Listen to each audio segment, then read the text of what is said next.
Hello and welcome to this week's recorded lecture. I'm going to be talking about alkene reactions, and we're going to first start off with some terminology of things that we'll need to know. So regiochemistry is what carbon is the atom or the group actually attached to. So in the case of, let's just use this basic alkene structure. And so when we actually do a reaction, we're going to be breaking this double bond, and that means groups are going to attach to either this carbon here or this carbon here. So regiochemistry looks at which of these two carbons actually is the group attaching to. Stereochemistry, we've all heard this. It's the 3D orientation, basically. So looking at whether or not it's a dash or wedge or RS, keeping in mind dash or wedge. Hayride shift. This is a new term. So hayride shift is basically when you have the shifting of a hydrogen atom to make a more stable carbocation. So let's use this example with a hydrogen. So to make this a more stable carbocation, because this is a secondary carbocation, versus we can do a shift. To make this a more stable carbocation, this hydrogen can shift to this carbon, and now, after this hayride shift, single methyl, and now this is our carbocation. This is a tertiary carbocation, and this is going to be more stable. So this is the more likely arrangement for reactions when we're doing something like a Markovnikov addition. Now, with an alkyl or methyl shift, as it's commonly referred to because most of the time it is a methyl group that you're shifting, it's a very similar thing. But instead of it being a hydrogen that's getting shifted, instead of shifting a hydrogen, you're shifting a methyl group to this other carbon because, again, you're going from a secondary carbocation to a more stable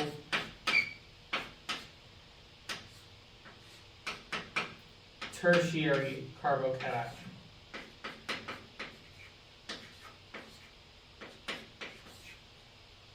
And again, this is more stable, and it's more likely the arrangement when you're actually doing a reaction. So, looking at an alkene, we have a sigma bond and a pi bond. So, pi bonds, obviously, as all bonds do, have two electrons. These electrons can break from the pi bond itself and attack the hydrogen in an HCl, or any hydrogen that's attached to halogen. And so looking at that reaction, if we form the intermediate group, let's just draw that bond and not the rest of the cyclic structure just because of time.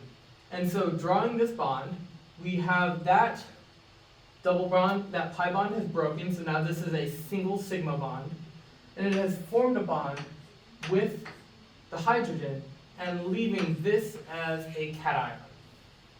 Now, why would it be formed that this carbon here is what gets the hydrogen as opposed to this carbon here? Well, if you drew it the other way, which would not be correct, if you drew it the other way, where this one gets the hydrogen and just has the carbocation, well, this would be a less stable carbocation than this one would be. So, because this is more stable, it's more likely that we would see this format. The same thing would happen with this pi bond when attacking chlorine. Once that intermediate has formed, again, showing just these groups, and a stable tertiary carbocation, we now have the issue of these electrons here need to go towards the leftover chlorine. So that would form, as a part of the intermediate, a Cl minus. Now, we have a negative charge and we have a carbocation, which is a positive charge. That would then, to form our final step, would be giving us a Cl attaching to the carbon that had the carbocation. And let's draw the rest of the structure. If you notice, this first initial part of breaking the double bond and creating a bond with Cl, it's actually the same step here. And we would get Cl minus, we would get an intermediate, but this time we actually end up with a Cl plus. We end up with this kind of weird intermediate where both of them kind of share the carbocation property. So then we have a Cl minus, and we have an HOH, which is water. So this water is going to attack this carbon, and it will form another intermediate, because we have two steps to this reaction.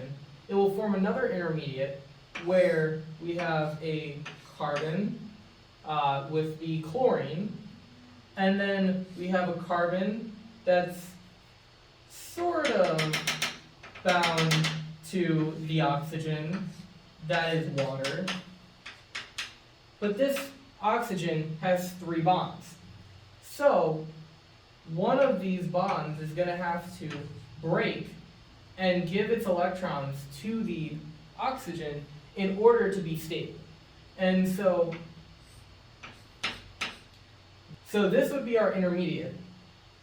And then finally, after breaking this OH bond, we would end up with a structure Cl OH, our tert-butyl group, plus that hydrogen plus and that Cl minus would end up coming together to form HCl. Editing this video is both a halogen X2 and a halogenation and an X2 and water reaction both require you to show stereochemistry.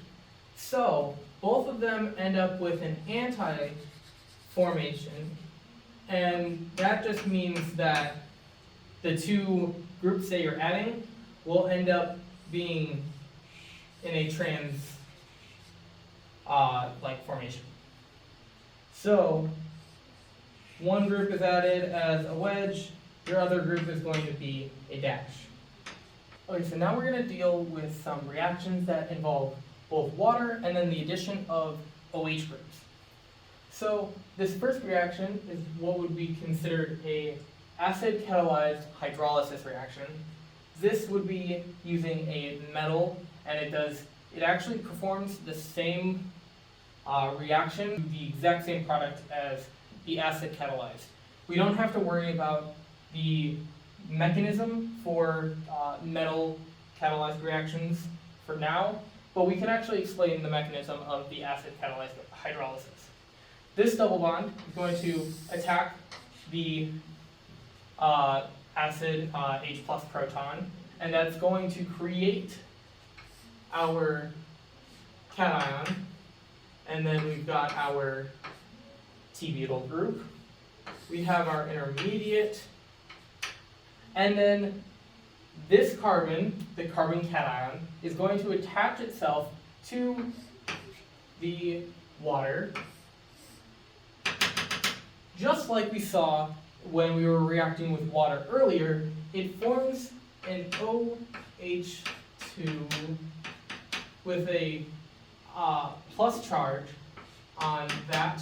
This electrons go towards this hydrogen, and it forms a hydrogen plus and then an OH. So then our final structure, going back towards the actual initial structure that we had drawn, would end up with an OH, an H here, and then we would end up with a H plus left over. This occurs for both of the acid catalyzed and the mercury sulfate.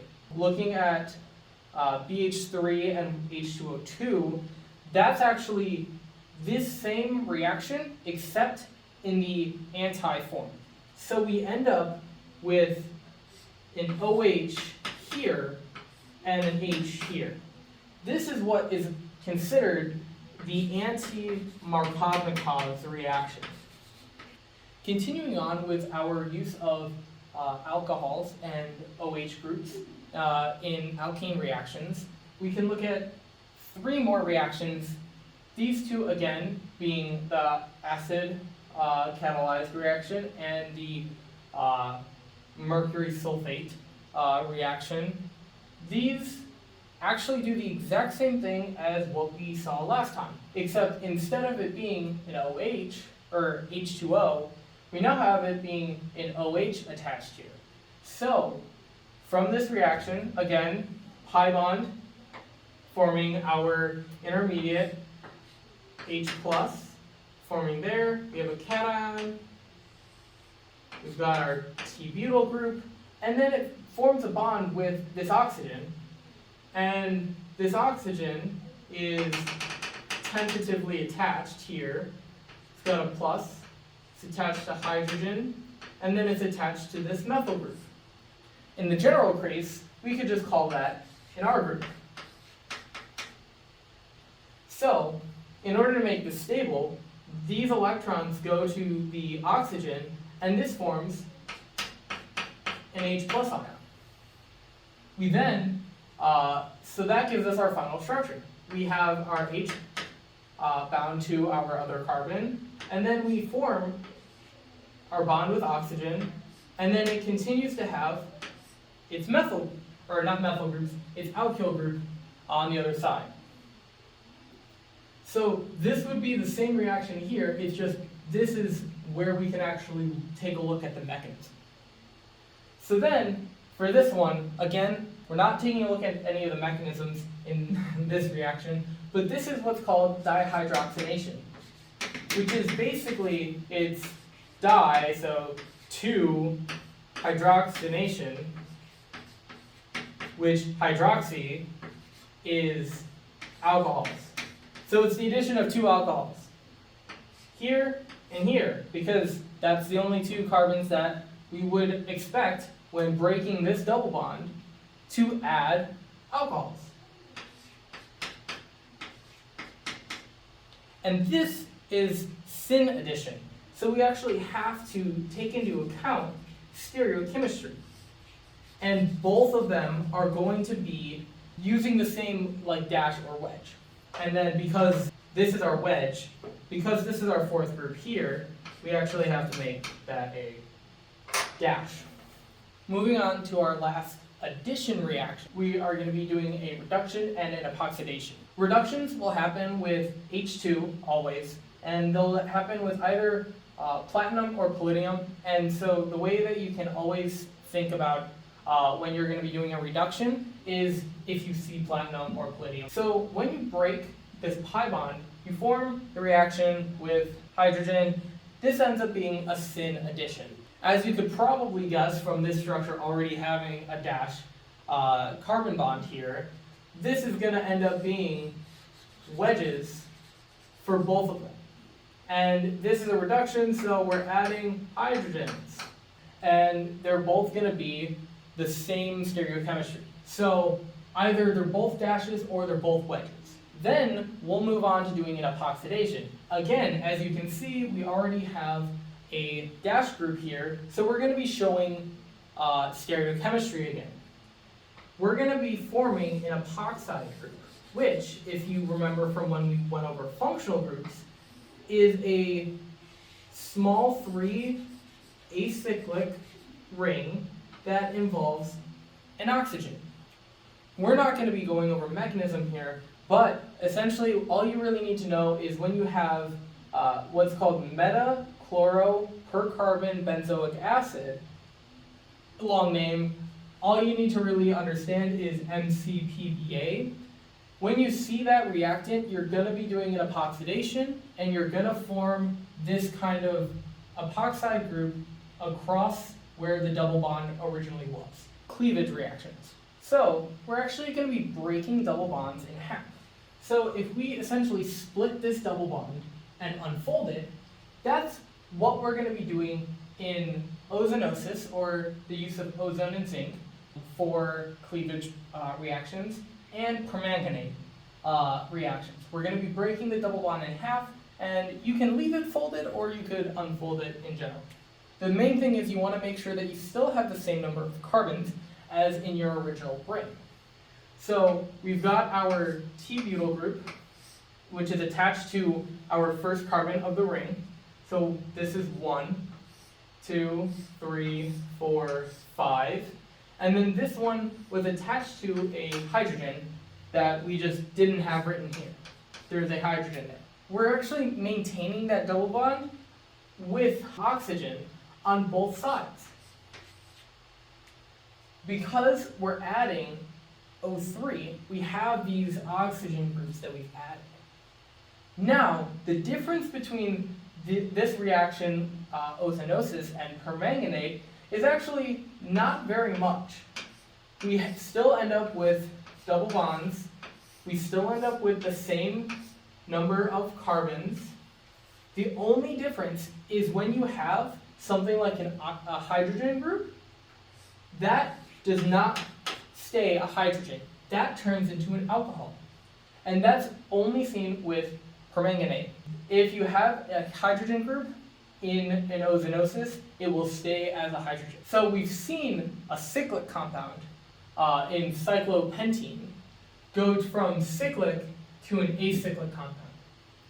Well, what if you have a double bond in an acyclic compound and you're then cleaving it? Well, then what you're going to do is you're still going to split the bond. You're still going to end up with a double bond, the same number of carbons, the hydrogen, because this is an ozonosis, but you're going to end up with two products. You're going to end up with the other side that was cleaved as well. And again, this is going to have a hydrogen because this is a carbon and it needs 4 bonds. So that ends up being our split. You kind of just split it in half and add oxygens on either side. So if you were to have this, just the most basic alkene that you can have, if you split it down the middle, then you would form 2 C double bond O's. Get rid of that. Again, this will be the same products in permanganate, except any hydrogen groups that are attached to the carbonyl will no longer be hydrogens. They will be alcohols. Groups have now turned to alcohol groups. And that's all for cleavage reactions. And this is actually our last reaction of chapter 6. And this will be our last reaction to do with alkenes specifically. I believe the next chapter we are talking about alkynes and alkyne reactions, which alkynes, if you remember, is carbon triple bonds. And so I hope you guys have a good Thanksgiving break. Make sure to get some rest. Study for the quiz if you feel compelled to do so over Thanksgiving break, but I can also understand just taking the time to rest. And I hope this video was helpful with understanding reactions, and if there are any mechanisms that you are unclear of still, feel free to message me or reach out in the comments, and I can do a follow-up video explaining some mechanisms more in depth, or I can just make small videos and send them directly to you. Have a good day. I'll see you in class.